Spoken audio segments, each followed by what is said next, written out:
Hello សួស្តីបងប្អូនអរគ្នាថ្ងៃនេះយើងមកធ្វើការទៅកាត់សក់ឲ្យម៉ួយរបស់យើងផងដែរឥឡូវយើងមើលអីវ៉ាន់យើងសពគ្រប់អស់ហើយយើងដាក់ចូលក្នុងកែម៉ូតូយើងទៅបាទថ្ងៃនេះម៉ួយយើងនៅចាំនៅស្ទឹងជ័យបាទឥឡូវយើងធ្វើការចេញពីបន្ទប់យើងទៅបាទឥឡូវយើងធ្វើការបើកទ្វារហើយនេះគឺទស្សនវិជ្ជាទាំងមូលចេញពីបន្ទប់ដែលខ្ញុំនៅរាល់ថ្ងៃបាទឥឡូវយើងធ្វើការចាក់សបានត្រឹមត្រូវមុននឹងចេញទៅជាមួយនឹងសេះក្រហមយើងបាទហើយបើការចេញទៅមកដល់តាមផ្លូវបាទផ្លូវទៅស្ទឹងជ័យបាទផ្លូវទៅលេងមែនតើសម្រាប់ថ្ងៃអាទិត្យនេះអត់សូវមានមនុស្សទេដោយសារតែម៉ោងលេខថ្ងៃទេបាទលោកបងប្អូនមើលតាមផ្លូវទាំងអស់គ្នាទៅយើងធ្វើការធ្វើដំណើរទៅឥឡូវយើងមកដល់ទីតាំងហើយគឺនៅលូ5បាទនេះគឺជាពួកម៉ាក់របស់ខ្ញុំបាទខ្ញុំកាត់ឲ្យវារៀងរាល់មួយអាទិត្យម្ដងឬមួយក៏ពីរអាទិត្យម្ដងបាទដោយសារតែវា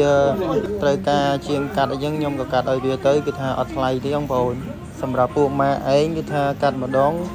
ស្រាមួយយួរសាច់ថ្លែមកប្រអប់អីចឹងទេបងប្អូនឥឡូវយើងធ្វើការកាត់ទាំងអស់គ្នាអីគឺថាយកម៉ូតកូនកាត់បាទឥឡូវយើងកំពុងតែឆ្នៃសក់ឲ្យគាត់ហើយដោយសារសក់គាត់ខ្លីដែរឥឡូវនេះយើងធ្វើការកាត់ឲ្យហើយមានភ្ញៀវកិត្តិយសនៅអង្គុយមើលដែរបាទគឺភ្ញៀវកិត្តិយសហ្នឹងឥឡូវយើងធ្វើការកាត់ហើយបាទយើងមើលសកម្មភាពកាត់ទាំងអស់គ្នាទៅគឺថាអត់សូវស្អាតអត់ស្អីទេដោយសារយើងមានការថតនេះអត់មាន background មានអីត្រឹមត្រូវទេគឺថានៅក្នុងបន្ទប់ទេបាទ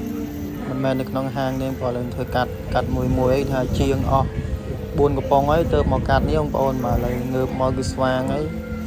នៅរៀងសើទេឥឡូវធ្វើការកាត់បាននេះយើងកាត់មួយទៅកាត់បដានិយាយបដាថតវីដេអូបដាជាមួយពូម៉ាក់យើងទៅធ្វើការកាច់ក្បាលកាច់អីដោយសារតែអីវាទាបពេកបងប្អូនបាទអញ្ចឹងយើងមានការយើងពិបាកកាត់ទីបតាអីទេយើងអាចកាត់បាន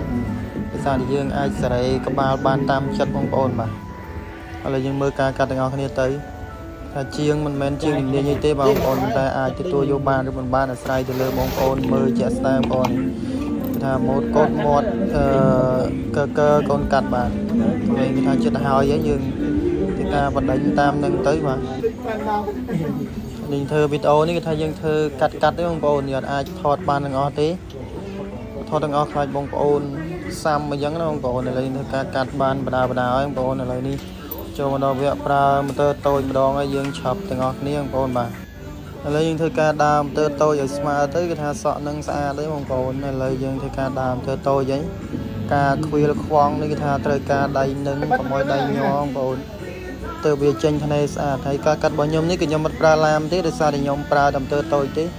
ដោយសារតែខ្ញុំមិនបានយកដងឡាមមកទេបងប្អូនតែយើងអាចមើលទៅគឺថាវាអាចទទួលយកបានដែរដោយមិនចាំបាច់ប្រើឡាមទេ